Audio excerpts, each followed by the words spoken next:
Hi and welcome back to another Blue Protocol video. Today I'm covering the improvements from Blue Protocol Japan to Star Resonance. First off, movement. Movement in Star Resonance has so much more depth. There is even a skill page for movement. On top of floating, wall climbing, and quintuple jumping, there are even vehicles that has unique movement sets. Also, we have movement skills such as dashes in Star Resonance. And no, it's not a Genshin Impact dash where you speed up a little. These dashes can cover up a great distance, allowing you to dash twice. This opens up options in boss fights where you can utilize dashes to save yourself. Feel free to check out the movement video here. Next, the marketplace. Aside from the unbound Luno conversion from Rose Orbs, having a marketplace is essential to simulate demand and supply for life skill materials. I've talked about this before, but basically it creates an economy where players can choose the role they want to play.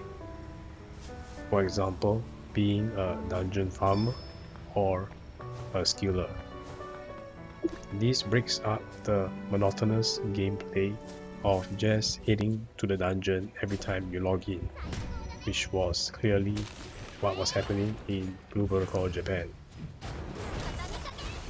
Speaking of dungeons, there are massive improvements for dungeons in Star Resonance. For Blue Protocol Japan, the average dungeon experience was really a DPS check. Simply spamming rotations with no real mechanics or cooperation with teammates required. In Star Resonance, bosses require coordination or some form of dungeon mechanics. So it is no longer a mindless passing, and instead of just farming weapons in dungeons, now we have real equipment, up to 10 equipments that we can farm in dungeons. And this ties into my next point, equipments and gear.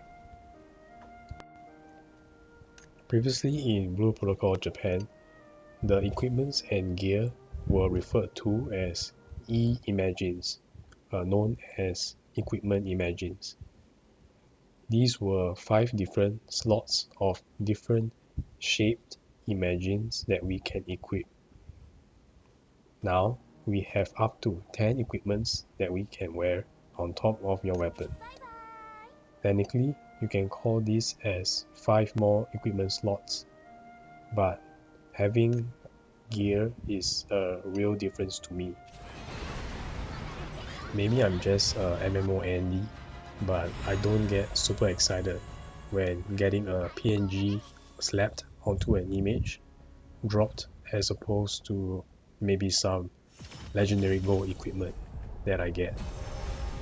I think it's important to tie in with common isekai fantasy where loot is resembled as weapons and armor, not a PNG slapped onto a shape.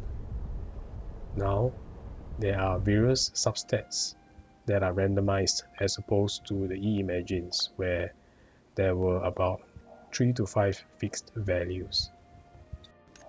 In Blue Protocol Japan, since there were no roles, you typically needed to farm 2 sets of armor, one for physical and one for magic DPS, and you're good to go.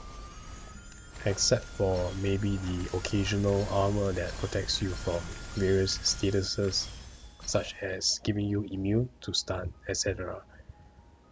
But now, there's a whole new spectrum of gear to farm in Star Resonance should you want to play multiple classes.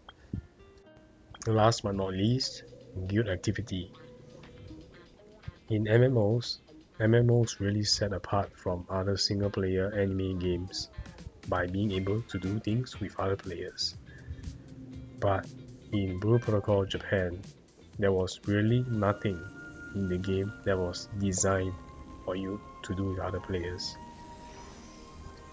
This means that if you wanted to do anything, you would have to make up the plans for your guild to do together, and there was no in-game rewards for this. But in Star Residence, there are guild things to do that encourage players to do together to earn guild tokens. And you certainly would not want to miss out buying 8 life skill potions from the guild shop every week.